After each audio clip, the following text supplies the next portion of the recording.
With the new Murders at Karlov Manor, a set on everybody's favourite plane of Ravnica, we're getting a whole new land cycle. We're getting 10 land-typed, enter the battlefield tapped, surveil 1 lands.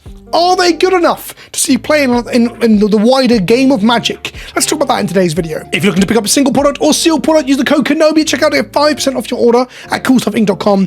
Anything from Markov Manor, it's not Markov Manor, is it? Anything from Karlov Manor that you purchase will get you, whether it's a single product or sealed product, will get you one of these Orc tokens. A limited time deal, I guess, of me fighting against those Orc armies with dog underarm. So we're getting 1 for each of the 2 color pairings: Commercial District, Elegant Parlor, Hedge Maze, Lush Portico, Meticulous Archive, Raucous Theatre, Shadowy Backstreet, Thundering Falls, Undercity Sewers, and Underground Mortuary. I'm a big fan of these lands for multiple reasons. Firstly, these extended border frames are gorgeous. I love the art having this, it looks a bit like the outer line of like police tape, the Ravnican police tape for a murder scene, that lines between all of them. And when you line them up, they give you a clue into the like AR game as to who the murderer might be. I'll talk more about that in a little short video elsewhere, because that's a deeper hole to get into. I think it's great that it's a Ravnica set that we end up getting these typed lands in, because Ravnica was obviously the first set to give us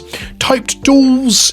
I say the first, the ones that we all know and love, the shock lands, compared to obviously the original duels coming in alpha. But Ravnica was where we got the modern frame, the modern versions of the dual lands we know and love. So fast forward 19 years, and yes, I said 19 years. Do your knees hurt? Mine certainly do. We finally get the next iteration of the typed duels from Ravnica. I say finally, no one was really expecting this. It was an absolute haymaker of a reveal in yesterday's stream. Now, let's address the elephant in the room. They do enter the battlefield tapped. So that does mean that they are going to be significantly down the rung from fast lands, check lands, shock lands, dual lands, and fetch lands themselves in terms of how much they see play. Of course, the triomes do see play that also enter tapped, but they have 2 added benefits. 1, they hit you 3 land types and 3 colors of mana, and 2, they have an activated ability that allows you to cycle them and draw a card. That's less important, but the 3 land types, 3 mana is much better fixing for the downside of coming to play tapped. However, we're not comparing these to shock lands today.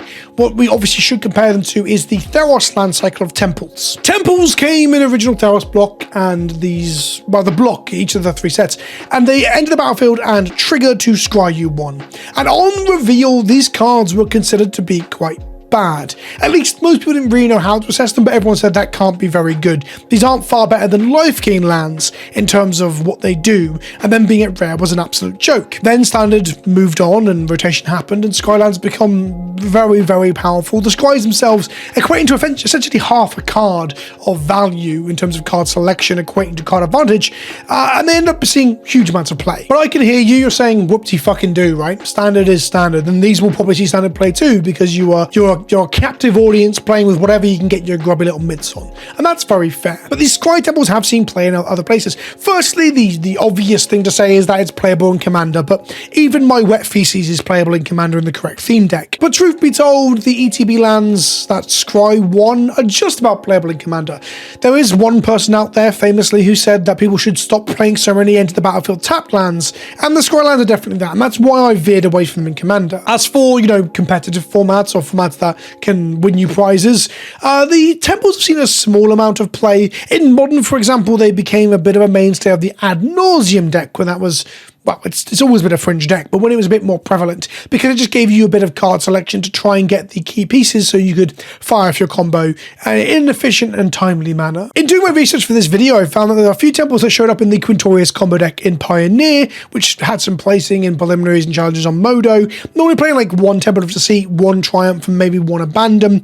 The main reason for that is because you're a Glass Cannon combo deck, so you want to be able to just effectively hit the 1 or 2 cards you need, fire it off, grab the arms of your chair, clench your arsehole, and hope it works. Meanwhile, the Modern deck of Ad Nauseam was also doing a similar game plan. A little bit less glass combo, but again, the card quality is important for just trying to hit that critical mass of the correct spells to fire off your combo in a timely manner. And then Cruel Scapeshift, a 7-2 deck, 19th place in the recent Pioneer Super Qualifiers on Modo back in December, was playing 2 Temple of Abandon. Again, lands you can fetch up off of Scapeshift in that situation to get yourself some scry. In essence, at any point where you are fetch up a land and put it into play tapped, like off of a Primeval Titan or Escape Shift, having access to scry lands kind of gives you a piece of fixing that also just helps you smooth out your draws overall, so they become good there. The point in me pointing all this out is that these surveil lands are just better than temples in every conceivable way. Firstly, surveil allows you to put things on the top or the bottom of your library. It's worse, I guess, in the very small fringe case of you might have a singular silver bullet card you might want a toolbox to or tutor to later in the game, and you don't want to accidentally have to put it into your graveyard or draw it. But besides that, surveil enables lots of things. In standard right now, it enables descend, for example. It also triggers and helps out things like delirium. Reanimator decks prefer it. Dredge decks prefer it. Delve decks, Tarmogoyf decks, if they were to ever exist again. It's just very clear that putting things in your bin to the bottom of your library allows you to use them as tools to enact certain game plan strategies and archetypes. And then we come to the fact that they are land types. This does two things. So firstly, independent of the comparison to temples, they are going to enable domain spells. This is important for standard, but it's also important for modern and legacy and other formats too, because cards like Leyline's Binding and the X3 Trampoline Cat thing, all of these cards are seeing significant play in other formats. I died to Domain, kicking my head in Timeless only this morning. So these lands enable that, as well as giving you some card quality, giving them two axes on which they can synergize with cards in your deck. But really, the real reason these cards are quite exciting for formats where temples don't see any play right now is that they are fetchable off of fetch lands. That's right, kids, we finally broke fetch lands. Fetch lands look for a land in your deck with a certain land type, non-basic. So usually you're getting a shock land or a triome. Quite often, if you are fetching in your opponent's end step, you're going to grab one of these and not shock it in, or grab the triome to come into play tapped to fix your mana better. This is where temples will shine. This is where I can see decks just leaning on playing one or two, so that in the early game to the mid game, when you've got a bit of spare mana, you might just be cracking your fetch in your opponent's end step and grabbing one of these to surveil and increase the card quality in your deck. Of course, that means you could draw them early and have a tapped land source, but playing one or two means that you can sequence your lands in a way that this isn't the thing causing you a problem, unless it's your only land or your only green source, your only red source, or so on for your one drop. I think being able to fetch and improve your card quality and improve domain, all three of those things really push these lands to be significantly better than the temples. And like I said, they already see play. I just found, whilst I was chatting around the microphone and clicking around on Goldfish, another Quintorius combo deck playing 4 copies of Temple of Deceit. Look, they aren't going to set the world alight, but they're incredibly good if you can fetch them in end step or when not utilizing your mana. And that also appeals to commander players too. I wouldn't be surprised if these cards, simply by virtue of being fetchable, end up having quite a decent price tag if they end up getting printed here and not reprinted for another 2 years. But let me know what you think in the comment section below. Am I over evaluating these, or am I bang on the money? I'm probably bang on the money because I'm really fucking clever. Let me know what you think, and I'll see you in the next one. Ta for now.